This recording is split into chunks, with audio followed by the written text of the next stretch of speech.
Greetings, friends of liberty. 'Twas not a week ago that Marguerite and I, visiting her brother's home, might chanced, while sitting in their back parlour, to talk with Oliver, my young nephew of 8. He surprised me by immediately starting the following dialogue. Oliver: My friend Jacques, we both having the same tutor, says that of all the kings of France and England, the worst king ever was Henry VIII. Aye. Does he now? And what did you tell him? Oliver: I didn't know what to say, uncle. Is it true that we English have had the worst king of all, between France and England together? Aye. No, my boy, it is not true. The worst king ever was the French king, Louis XIV. Oliver: But Jacques said that the Sun King was good. He acted for the glory of France and made France much bigger. Aye. Yes, but the Sunflower King used up all the money the French people had and made the poor people even poorer. He was a type of despot. Oliver: A despot? My, yes. A king who does what he likes, even though it be bad for the nation. Man who ignores the wishes of the people. Oliver: But then wouldn't that mean Henry VIII was a despot too, uncle? Jacques says that he killed over 50,000 Englishmen, his own countrymen, executing them without cause. Aye. Yes, 'tis again true, but if we look at Louis XIV, by starting the many wars he did, he killed, either directly or indirectly, perhaps 2 million Frenchmen as a result. Or, so my friend Diderot said, bless his soul. Do you know how many times 50,000 goes into 2 million? Oliver: Yes, I believe that it goes 40 times. It's 40 times more. Aye. Well done, you've already mastered your division. You tell Jacques straight away next time about the 2 million against the 50,000 of Henry VIII. 'Tis clear who was worse. In some towns of France, over half the townsfolk perished. Many Frenchmen died not directly from the wars, but from the various armies marching to and fro, destroying their crops, taking their food, and last but not least, spreading disease. Not only that, but Louis wanted his taxes paid in advance. Imagine that. Next year's taxes today. In this way, he impoverishing the peasants even further, my boy. And then, because farming had been so damaged by the war, bread prices went up as well. Do you know why? Oliver: No, uncle. Aye, because there was so little grain. With less supply of grain, but the same demand for it, price will rise. That will no doubt be covered by your tutor when he talks of Adam Smith, supply and demand. Do ask him next time. Oliver: Yes, thank you, uncle, I shall. You do know so much. I might try, but you are far ahead of where I was at your age. At the rate you're learning, my boy, you'll be entering Oxford any year now. Oliver smiled at that. Could Oxford really be so easy as that an 8-year-old could master it? Aye. If you continue thinking and studying as you are doing now, I suspect so. And with that, we arose and went to dinner. Now if we turn to the subject of tyrants and despots, autocrats and potentates, Caesars and autarchs, in your own 20th and 21st century, throughout the Anglosphere and on the continent as well, we find today the book of political commentator and limited government conservative Jonah Goldberg, host of the Remnant podcast and editor-in-chief at the Dispatch Media Company. He and his colleagues representing usually broadly classically liberal perspectives on both the past and present. In Liberal Fascism, published in 2007, Goldberg attempts to rewrite much of the historiography of fascism by arguing that it really is a phenomenon of the left, not the right. Who would have guessed? Now, you would think that if you're writing a book on fascism, you would immediately at least try to define what it is you're writing about. But Jonah refuses to do that. How does he justify playing it deuces wild? He says not even the professionals have figured out what exactly fascism is. It's an academic version of Heisenberg's uncertainty principle. The more closely you study the subject, the less clearly defined it becomes. And so he begs off, doing his scholarly duty. So let's not be like Jonah, and let's take the risk by being explicit of getting it wrong about what it is we're talking about. That's life. Fascism is a species, a type of nationalism. And so what is nationalism? The belief that you can further the interests of your nation by violating property rights. But fascism is different from other milder types of nationalism because it believes in violating property rights more, to a great degree. It's very violent. Thus, the Nazis killed tens of millions. Mussolini, invading Ethiopia, Libya, and Greece, killed perhaps over 500,000. The Iron Guard in Romania, over 1,000 in 5 months, murdered. The Arrow Cross in Hungary, 10,000 to 100,000. And finally, if we include Japan as a fascist state, tens of millions dead. So fascism is very violent nationalism. So given that we've now done Jonah's job for him and have a working definition, let's turn to examine actual alleged examples of liberal fascism he provides. Example number 1, Mussolini. In order to prove that Mussolini was really on the left, a liberal fascist, Jonah points out that A, Mussolini and Lenin were mutual admirers. B, Mussolini's fluency in socialist theory was certainly impressive to anyone who knew him. C, from 1902 to 1914, Mussolini wrote countless articles both examining and translating the socialist and philosophical literature of France, Germany, and Italy. D, Mussolini 1914 said, "Socialism is in my blood." E, that Mussolini studied syndicalism, a left-wing economic doctrine.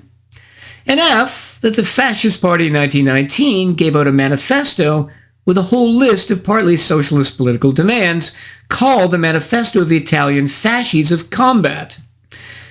Let's stop to examine these 6 points. Imagine that when you went to college, and even before as a child, you wanted to become an archaeologist. But then, after completing half your degree, you realized you'd rather be in the trading pits instead of the excavation pits. So you became a Wall Street trader doing that for the rest of your life.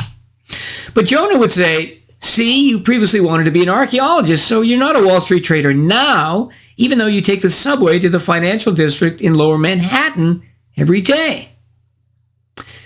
Similarly, Mussolini was a socialist, and then from 1919 to 1922 transitioned to being a nationalist. So yes, he studied syndicalism, but from 1902 to 1914. More importantly, the Fascist Party and movement in Italy gave up what socialist demands it had previously expressed in the aforementioned manifesto, and was utterly nationalist, 95%, from 1922 onwards. The fascists by this time hated socialists, just like the Nazis did, and killed them by the droves, the thousands in the streets. They murdered the socialist politician, Giacomo Matteotti, which could have derailed Mussolini's career, but you won't find Jonah mentioning that. Let's continue. He says, G is more alleged proof. On the need for a revolutionary elite to impose its will upon the masses, Mussolini and Lenin held almost identical views. Sure, because they were both totalitarians believing in revolution. H. He says, the Italian fascists held pageants and performed elaborate pagan rites in order to convince the masses in the world that fascism is a religion. No, what they actually had was a secular ideology, not a religion, since they didn't believe in the supernatural. Did anyone believe Mussolini was actually a god? I. He claims socialists want to start wars, and since Mussolini was a socialist, he implies this was why he invaded Ethiopia, Libya, and Greece. But no, overwhelmingly, socialists have not started wars, although they participated in them. Instead, it's been the nationalistic fascists, the Nazis, the Italian fascists, the Spanish fascists, and the Japanese fascists leading up to World War II who have overwhelmingly started wars. That's because fascism is based on nationalism, and thus the imperialism of making your nation bigger. Having disposed of Mussolini, let's next turn, as Jonah does, to Hitler and the Nazis. Example number 2. Not surprisingly, Jonah simply name-drops political philosophers, Eugene Weber, A. James Gregor, and George Moss, who agree with him that Hitler's Germany was not fascist. He claims that many leading scholars agree with him, but the reality, only about 5 to 10% do. This is close to the lizard man constant. So if instead he had looked at Stanley Payne's The History of Fascism, 1914 to 45, which book I've reviewed here, and who, as Jonah himself says in the very beginning, is considered by many to be the leading living scholar of fascism, he would have found very ample disagreement. So how does he try to argue that the Nazis weren't fascist, directly contrary to the 90+% of scholars? A, he says Mussolini didn't care for Hitler. And B, Mussolini doubted that Germans were a single race at all, arguing instead they were a mongrel blend of 6 different peoples. No, whether Mussolini liked Hitler or agreed completely with his racist views about Aryan superiority is irrelevant. He continues, C, saying that what Hitler got from Italian fascism was the importance of having an idea that would arouse the masses. And that's right. Hitler understood that A, racism, the idea of Aryan superiority, and Jewish and Slav inferiority moved the masses, and B, that the idea of aggressive German nationalism moved the masses as it had for the last half century in German history. D, Jonah says, Hitler's ideological coherence left a great deal to be desired. No, not with regard to nationalism. Hitler was consistent about that, and also that 99+% of the Nazi party agreed with him and were nationalists. E, next Jonah claims, the 4 significant ideas we can be sure Hitler treasured in their own right were power concentrated in himself, hatred and fear of Jews, faith in the racial superiority of the German folk, and ultimately war. Exactly. A, he didn't believe in democracy, but his own revolutionary will to power, which is another attribute of fascists. B, he took racist pride in his German racial heritage and against other non-traditional Germans like Jews. And C, he believed in the violence of war to make Germany bigger. He was obviously a violent, racist nationalist, a fascist. F, Jonah actually admits that once in power, the Nazis established state capitalism as a reward to the industrialists. Exactly. Where's the socialism, Mr. Goldberg? G, he claims Hitler deserves to be placed firmly on the left because first and foremost, he was a revolutionary. No, all totalitarians, whether on the right or left, are revolutionaries. So on the revolutionary right, as well as Hitler, Mussolini and the fascists, the Romanian Iron Guard, the Hungarian Arrow Cross, all revolutionaries, but all fascist. H, he says Nazism, like the New Left in America, emphasized health food and exercise. Yes, they emphasized health food and exercise because they wanted the folk, the German people, to be healthy so they could fight effectively in the coming war. Very nationalistic. Not like the average person today who buys at Whole Foods like Jonah admits he himself does. This is also why many German gymnastic societies were nationalist. He mentions that Hitler's true hero in those days was the Burgermeister of Vienna himself, Dr. Karl Lueger, the head of the Christian Social Party. Jonah implying here some Hitlerian attachment to socialism. But Hitler never was much attracted to socialism and primarily put socialism into the title of National Socialism to gain some political support in the 1920s when he was politically weak. J. Remember how Jonah earlier quoted Mussolini in the Fascist Party Manifesto of 1919, which contained a number of socialistic policy proposals which were later largely abandoned?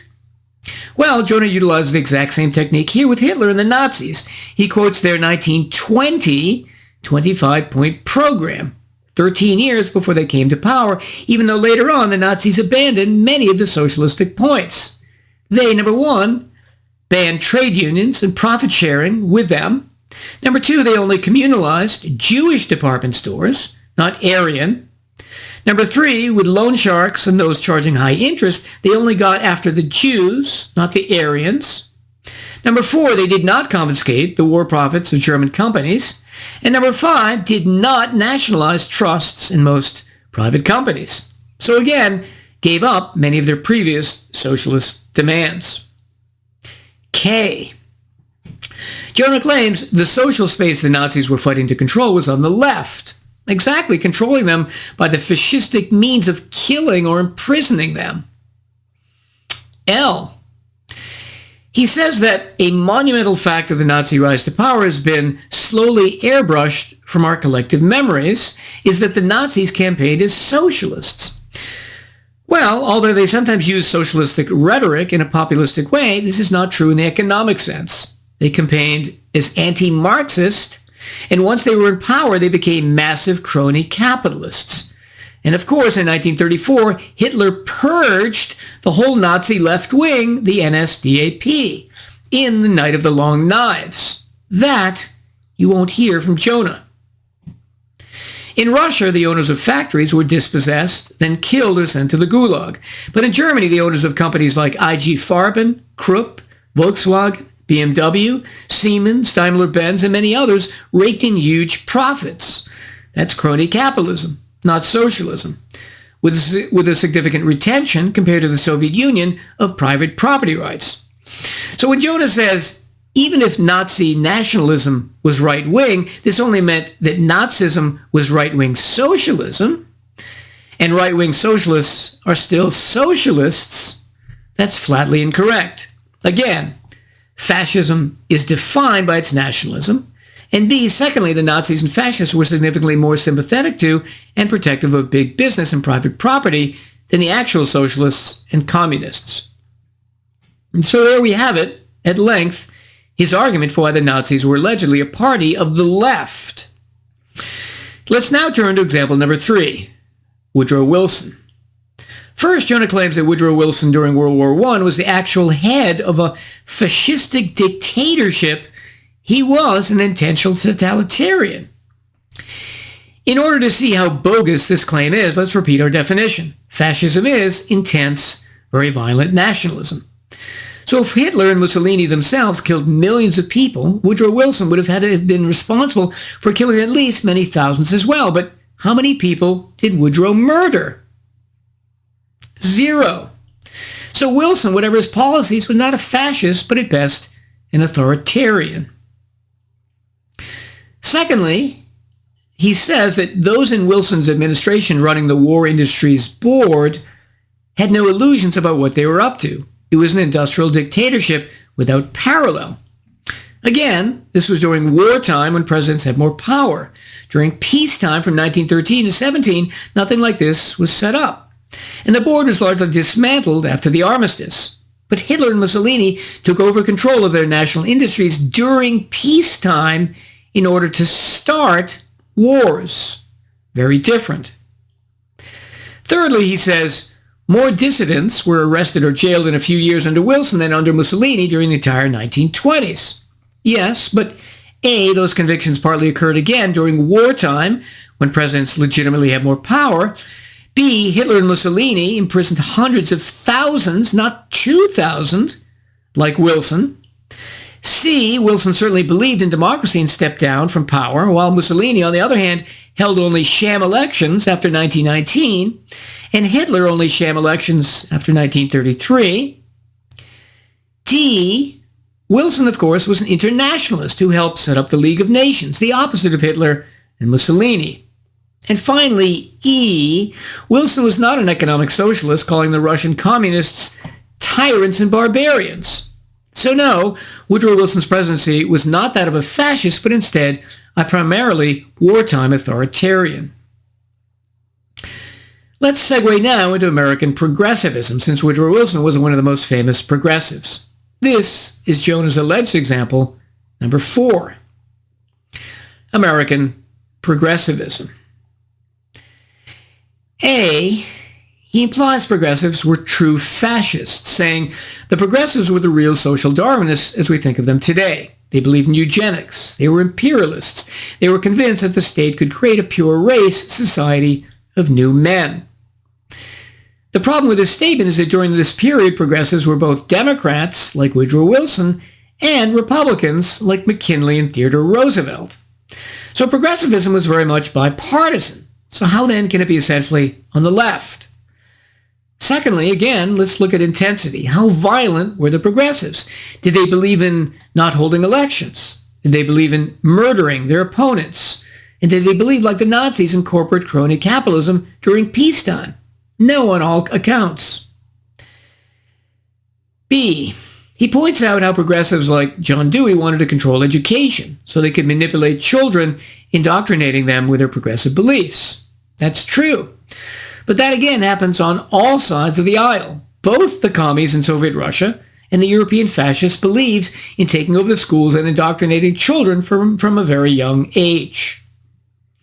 C, he complains that the progressives were imperialists, but again misses the Democrats generally were less imperialist than Republicans. Republicans like President McKinley and Roosevelt and Henry Cabot Lodge. McKinley, of course, annexed the Philippines and started the acquisition of Hawaii, while Democrats like presidential candidate William Jennings Bryan opposed American annexation. So when Jonah says imperialism was as central to progressivism as efforts to clean up the food supply or make factories safe, he omits mention that it was more often supported by conservative Republicans than liberal Democrats. D, he wants to use Bismarck's Germany as the prototype for welfare socialism, saying Bismarck's top-down socialism, which delivered the 8-hour workday, healthcare, social insurance, and the like, was the gold standard for enlightened social policy.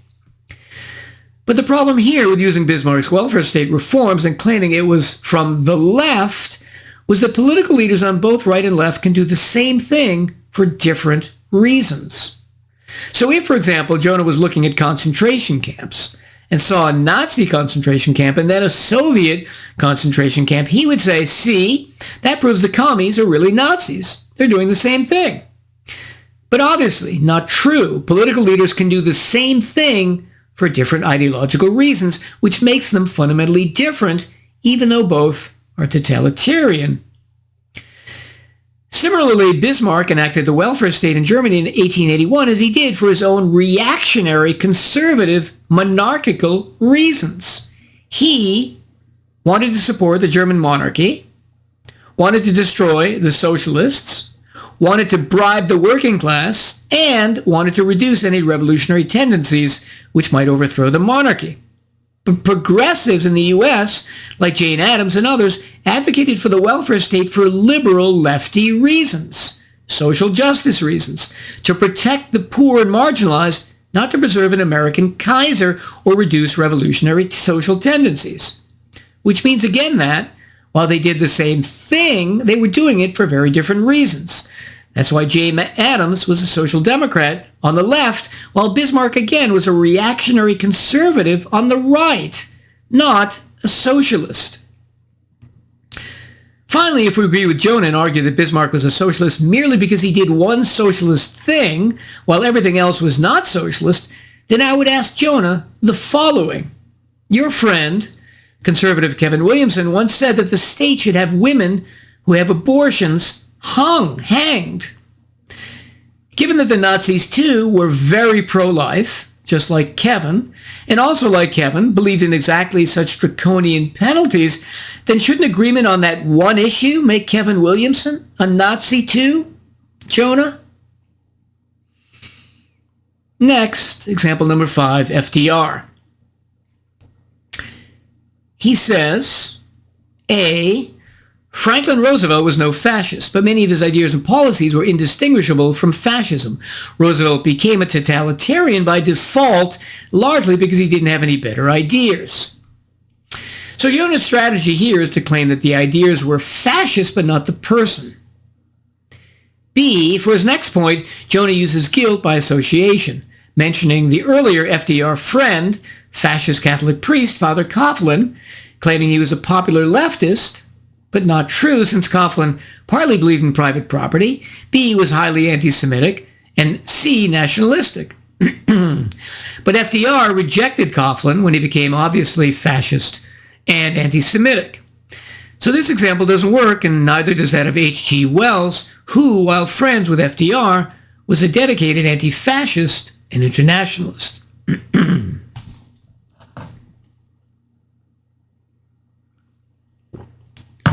C, he claims that the propaganda posters of the Nazis and fascists were similar to those of the New Deal. Take away the text of New Deal, Soviet and Nazi propaganda posters and other artwork, and it's almost impossible to tell whether the bulging biceps laborers are the new Soviet man, the new Nazi man, or the New Deal man. Sorry, you need more than posters.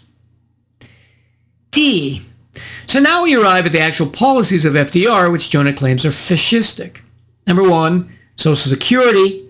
Number 2, a Soak the Rich bill, the 1935 Revenue Act. Number 3, FDR's internment of 120,000 Japanese Americans during World War II. Number 4, the Civilian Conservation Corps, established during the Depression to employ millions of young men in improving public parks and reserves. And 5, the NRA, the National Recovery Act, under which 100,000 school kids were marched onto the Boston Common and forced to swear an oath to its symbol, the Blue Eagle, and by which program unions were granted collective bargaining powers to lock blacks out of the labor force, which they did. Let's take these claims one by one. Number 1, Social Security. Does this American nationalized pension program feel like fascism to present-day Americans? Or instead, like just another incompetent, enormously in the red government program?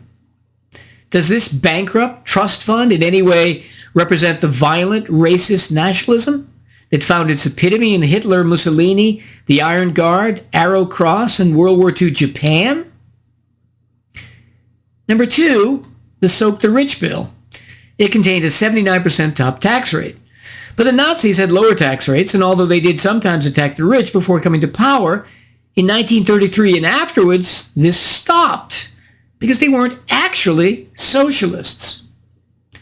Number 3, the internment of Japanese Americans, imprisoning 120,000 for 4 years. But in the Nazi Reich, probably over 10 million Jews, Russian POWs, and others were killed. Comparing these as equal is an absurdity.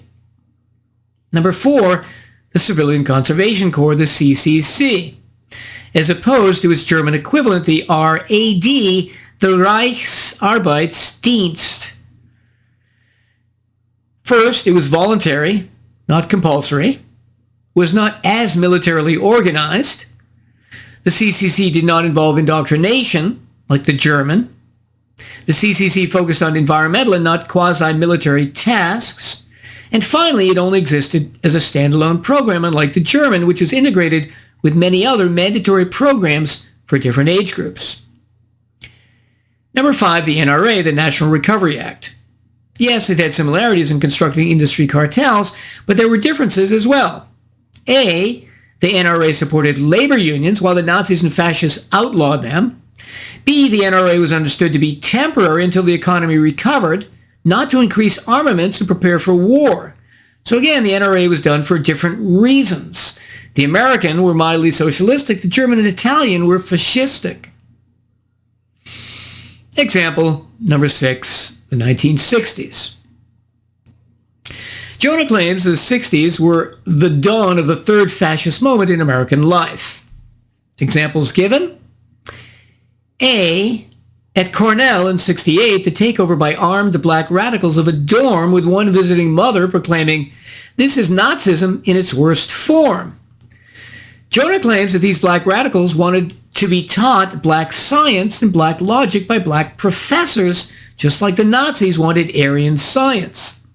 But no, black radicals who believed in Marxist-Leninism were anti-imperialists, and socialists were not conservative racist nationalists like the Nazis. B, he mentions many violent radical groups in the 60s like the Black Panthers, the Weathermen, and SDS, Students for a Democratic Society, and claims that their propensity to violence illustrates their fascism, quoting the leader of the SDS, Tom Hayden, who said, "I say a case can be made for violence in the peace movement." But of course, Mao, Stalin, Lenin, Pol Pot, and Ho Chi Minh, too, were violent. Were they fascists? No, they were commies on the left, like these groups. C, he claims that the parallel between the reformation of American universities in the 1960s and what occurred in Nazi Germany runs even deeper, citing the popularity of the Nazi philosopher Martin Heidegger among some 60s radicals. But again, the tenured radicals who came to colonize American higher education during and after the 60s were mainly left liberals, socialists, communists, woke theorists, postmodernists, hardcore feminists, and radical environmentalists, the vast majority of whom aren't nationalist, racist, since they often fought racism, or against democracy. D, he claims that the Maos and Castros and Che Guevaras were all nationalists committed to nationalist socialism, promising to enact a true and more organic democracy. True? Mao, although he did invade Tibet, in part was a patriot who wanted to save his country from the foreign powers who had meddled with and in it for over a century. Regarding Castro, he generally was not an imperialist, so not a nationalist in the sense of Mussolini or Hitler. Similarly, Che, as bad as he was an anti-imperialist, an internationalist, and Marxist revolutionary. So these three were communist revolutionaries, not racist, nationalist, crony capitalists who transformed their economies to build up their war machine to conquer other countries. In other words, while these three were violent commies, they were the opposite of fascists. Example number 7, eugenics. A, Jonah notes that the Nazis, of course, were hyper-focused on eugenics, saying, in Germany, before the Jews were rounded up, hundreds of thousands of disabled, elderly, and mentally ill pure Germans were eliminated. But a basic problem, again, is that both progressivism and a belief in eugenics was very much a bipartisan affair in America, not particularly left or right. So, for example, when first trying to regulate the meatpacking industry and the steel industry, both Democrats and Republicans participated in creating and passing bipartisan legislation. In addition, what Jonah doesn't point out is that the German eugenics programs was radically more violent once the Nazis came into power in 1933. It changed from sterilization to actual murder. Compared to the total American sterilization count of 60,000, the Nazis sterilized 400,000 and then also murdered 250,000, some of these able-bodied gypsies, blacks, or those diagnosed as asocial. And that's why we call Nazism fascism, and the American sterilization program not the same in terms of its violence. So there we have it. Jonah's 7 attempts to prove that fascism is actually liberal, not conservative. I would say he's 10% right, since you can find bits and pieces of socialist legislation and rhetoric among the German and Italian fascists, and to a degree among the progressives, but overall he's 90% wrong. Let's briefly review again why he falls flat on his face over and over again. Number 1, Bismarck. He claims Bismarck, who instituted state-welfare, was a top-down socialist, which is completely false.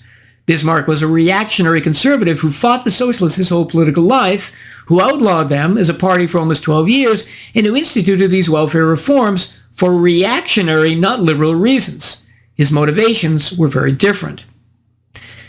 Number 2, Mussolini. Jonah heroically tries, by focusing on Mussolini's past, to make him a socialist from the 1920s on. This fails miserably because A, he wasn't a socialist from the 20s on, becoming a nationalist and even initially privatizing the Italian economy, and B, because his fascist party was filled overwhelmingly with violent nationalists who hated and murdered thousands of socialists, like the Nazi Party did. Number 3, the Nazis. Jonah again valiantly tries to put the Nazis on the left, but despite putting the name socialist in their party's title for pragmatic populist reasons, once in power, Hitler ran a crony capitalist, racist command economy geared completely towards war imperialism. Very different from the Soviets, Cubans, Red Chinese, etc. Number 4, Woodrow Wilson. Again, remember our definition. Wilson or his administration did not have the intensity, the degree of rights violations, to be fascist. In addition, he was democratic and didn't believe in annexing other countries. Number 5, FDR. Here again, Jonah goes badly wrong by A, ignoring the relative lack of intensity of FDR's rights violations. So, for example, FDR in America's concentration camps imprisoned 120,000 Japanese Americans for wartime reasons for 4 years, while the Nazis murdered 10 million in theirs over 12 years. In addition, FDR, unlike Hitler, A, believed in elections and democracy, B, he didn't believe in the violent annexation of other countries, and C, wasn't racist. So no, neither he nor his administration were fascist, but rather authoritarian social democrats. Number 6, the 60s. Yes, the 60s had violent groups, but these came overwhelmingly from the Marxist, anti-imperialist, anti-racist left, not the right. The 60s could hardly be better represented by the Woodstock Festival, held in Bethel, New York in 1969. Woodstock was for peace, not war, was against, not for racism, was partly socialist, unlike German and Italian fascism, and D, was anti-imperialist. Likewise, the educational system in the U.S. has been taken over by the left and sometimes teaches communism, but that's because schools have become so public since World War II. If they were private, they would be much less liberal. Jonah doesn't understand that. Number 7. Finally, regarding the progressives and eugenics. Jonah gets a bit right, but he largely fails here for the following reasons. A, both the progressives and those who believe in eugenics were bipartisan. B, the intensity of the rights violations of the progressives was not like Italian and German fascists. And C, the progressives, in many instances, whatever they were conservative, not liberal. They believed in imperialism like McKinley, who annexed the Philippines, killing hundreds of thousands of Filipinos, and like Theodore Roosevelt, bullying his way around the world. They were racist, believing in eugenics, although this was also bipartisan. And finally, they were often religious, just like the vast majority of fascists in Germany and Italy. So the progressives, in many instances, were racist, conservative authoritarians, not liberal fascists. Let's finally and happily bring this to a close. In conclusion, despite Jonah's writing very engagingly here, as he always does, this is a pathetic argument. I would give it a D+. Jonah never has the simple wisdom to propose an accurate working definition of fascism. If he had, motivated as he is to stick it to the libs, as he expressly says in the book, he never would have written this highly misleading book. I would suggest instead Stanley Payne's brilliant A History of Fascism, 1914 to 45. Happy for my part that Louis XIV was more a fascist than Henry VIII. I bid you well and remain the Scarlet Pimpernel.